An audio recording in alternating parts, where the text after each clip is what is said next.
Good morning, girls. It's March 31st, 2026. We went on our second walk of the week. We went on a walk yesterday to pick up some groceries early in the morning to help Mama out. Uh, and then we picked up a bagel for her. And I'm glad we did because it was a rough day at home from what Mom was telling me. There's lots of screaming and lots of emotions in the room.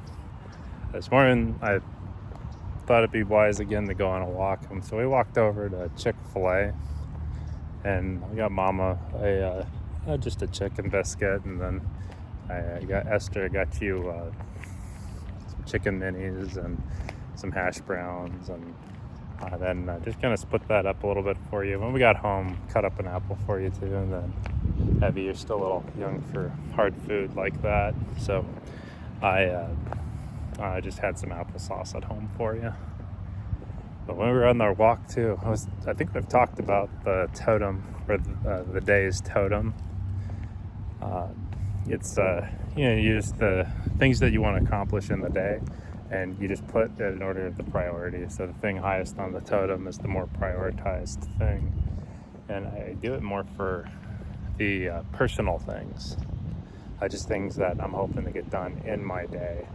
But it doesn't mean that it's like the most important thing, but it's like I've got things on there for you girls, and just things that they will get done because I will be at home. At lunchtime, I take care of you girls and try to get Mama a break and do some chores around the house. That happens no matter what, so that always gets done on the totem. And I get home and Mama's gotten through the day, get you girls down to sleep. That always happens on the totem. Things that are on the totem that don't always get done. So for a work standpoint, I always do my affirmations the first time in the day. I'll have to read one to you sometime, but I've got that particular totem, then on the totem, and then I've got what is it?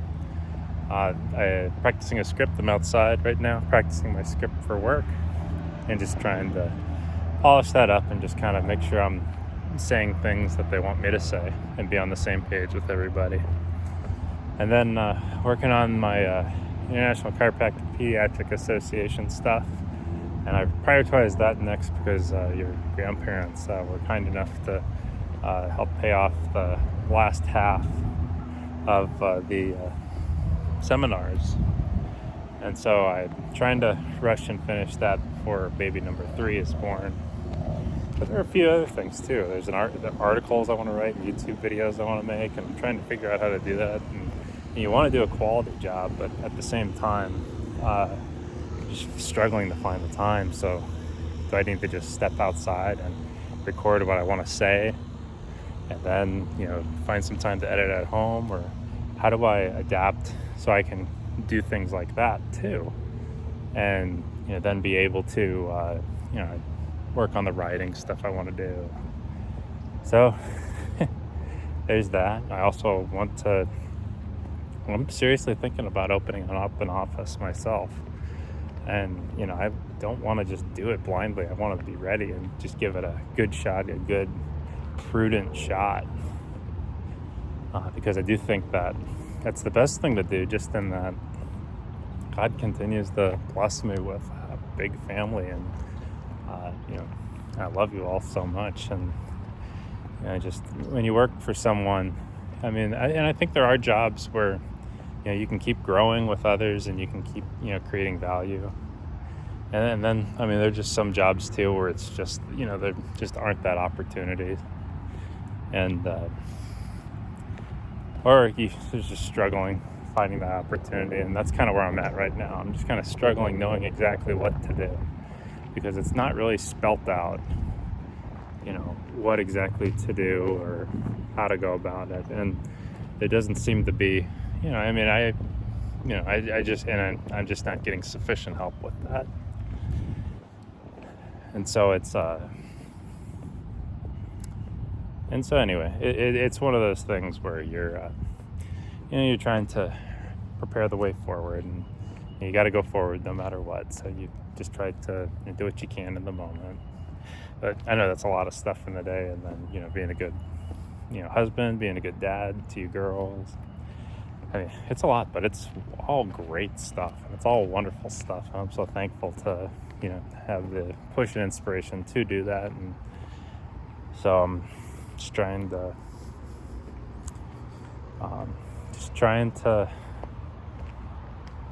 be prudent, trying to be effective with my time, trying to I guess just generally good stewardship with my time. We talked a little about that too. Like, life has costs. A lot of people think of that in money, but that's actually not the most valuable thing. The most valuable thing is your time. You don't know how much you have. You don't know what God has planned for you. Some people live to be 100. So there's some people that don't even make it to 10 years old. You just don't know. And so it's just one of those things. I hope you always just remember that, to just be good stewards of your life. Don't be afraid to try new things. Don't be afraid to, study things you're interested in, and work for, a company you believe in, or start a business that you believe in, and figure out how to make it happen. Just don't be afraid to just do things, and to just learn and grow from them. I'm something I gotta do better at, and I really didn't realize it more fully until I married your mom, and a good bit of my time was invested in her, and less on those things that I was interested in myself. And then we had you girls, and that's more time taken up, time I'm glad to spend, because all of you are worth it. As far as for the other things, it's like you got to cut some things out because it's just not as much time anymore. So what's the more valuable thing? There's a lot of thought goes into it, but don't forget to live too. Speaking of which, I should probably get back to work. I love you girls very much. I hope you guys, wherever you are in life, I hope you are well, and know that I love you very much.